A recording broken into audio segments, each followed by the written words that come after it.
April 12th, that's Easter Sunday. That's also the specific date Mayor Brand extended the shelter-in-place order for the city of Fresno. That's the same date President Trump is hoping to reopen most of the country.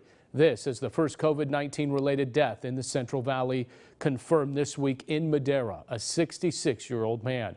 Coronavirus cases more than tripled in Fresno County from last week, with many more tests still out for results. And even more alarming, the U.S. is now the worldwide leader in confirmed cases. So a lot to digest this week for our panel. We're going to take roll call. The executive editor of the San Joaquin Valley Sun and former media advisor for Mayor-elect Jerry Dyer, Alex Tavlian, is with us. Also, Fresno Unified School Board President Keisha Thomas is also here. Guys, thank you so much for being with me via Skype this week. Thanks for having us. Thanks for having us. Absolutely. Alex, I'm going to start with you here. Mayor Brand didn't waste any time ordering a shelter in place before the governor did it, and now he extends without the governor offering a statewide date. So is Mayor Brand making the right moves here? Certainly, there needs to be some kind of decision made as far as where the city is going to go moving forward. And I think Mayor Brand is kind of taking it step by step and realizing that Easter is probably not going to be a realistic timetable to have, this cleared up. Keisha, what's your response on this? How do you think Mayor Brand is, he's being proactive? How is he looking at making this decision versus maybe waiting for the governor here?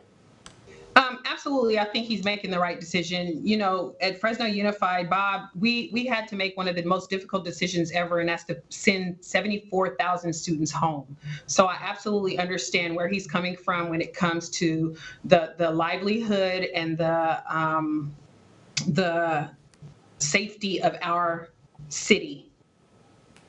So, Keisha, I'm going to stick with you here because I want to know on a scale of 1 to 10 how city leaders in Fresno are handling this from the start. You know, it hasn't been widely reported here, but during the negotiation period of the first shelter in place, some council members wanted Fresno police to enforce the order, and Chief Andy Hall absolutely refused to do that, meaning whether that would be citations or fines or what have you.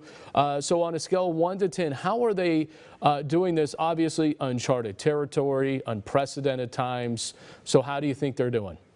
Well, let's just say first that this is a first for all of us. This is something we've seen in a 1995, 2004 movie. So let's just start there. When we start trying to scale people, it's not something we've ever done before, so it's new to us all. In terms of Andy Hall, that's our mayor's decision to decide whether or not he wants to enforce that. That's his job, is to make sure that Andy does what he proposes. And Alex, I know you've been following this very closely, so how would you grade the mayor's performance up to this point? Obviously, taking into consideration how Andy Hall refused to put any kind of enforcement in order from his officers.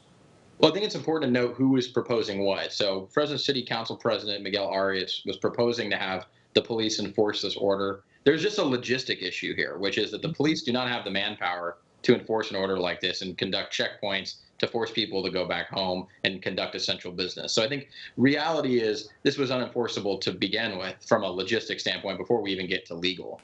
As far as Mayor Brand's role and in his administration, I think there's been a terrific amount of coordination between the mayoral administration and the city council.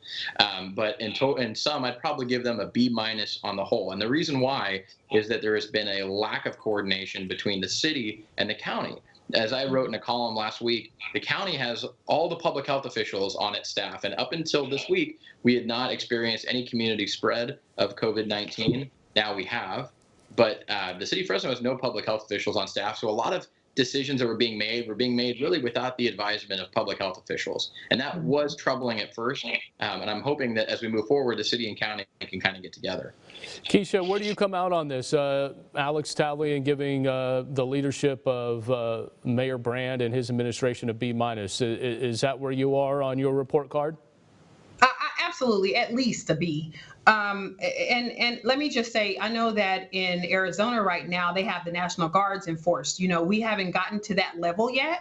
And prayerfully, people will take into consideration how serious this epidemic is. This is really a time for us to be in tune to what's happening around us and not take it lightly. All right, I want to finish with this, guys. We got a couple of minutes here. Keisha, I'm going to stay with you here. So we've been talking a lot about what Governor Newsom has been able to provide with his daily updates, lockdown of the state, has signed a $1 billion emergency aid program, but he has also said before in a letter to the President Trump, 56% of the state will be infected if we don't shelter in place for several weeks. Do you feel safer or more scared with what the governor is doing and saying? Keisha, I'll start with you. Well, I feel less safe, and let me just say why. Because first of all, I don't believe that our president acted as he should have. Initially, had we heard from the first virus outbreak in December, we heard about this in December around Christmas time, and we didn't take it seriously. He didn't take it seriously. So therefore, it's trickled down, and now we're here on a city level trying to figure out how do we keep our people safe in our city. So, does it stop at Governor Newsom? Absolutely not. It stops higher. And again, we didn't take these things seriously in the beginning, and now we're reaping the effects. Alex, where do you come out on this, especially from Keisha's response saying, hey, this really starts at the top with President Trump?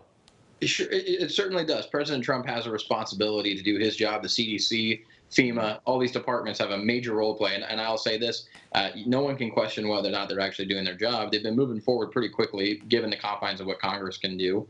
The bigger issue for Governor Newsom has been his response itself, what he can control. And I think really where he made a major misstep, a miscalculation, was sending a letter to President Trump saying 56% of California was going to catch coronavirus. And that number is just not, A, not realistic, and B, it does more to drive panic than it does to solve the problem.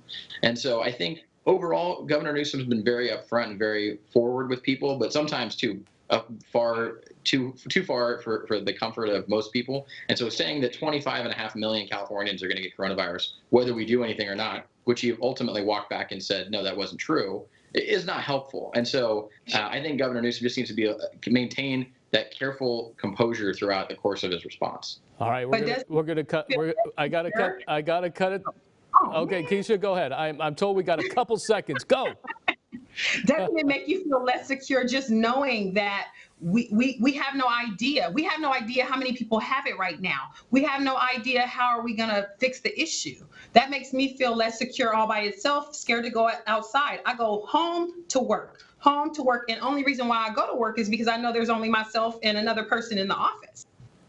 Sure. Yeah, Keisha, I feel the same way. I go home to work. We're social distancing here in the newsroom. We're doing this by Skype, obviously. But I will say this, President Trump and Governor Newsom have a dialogue for once.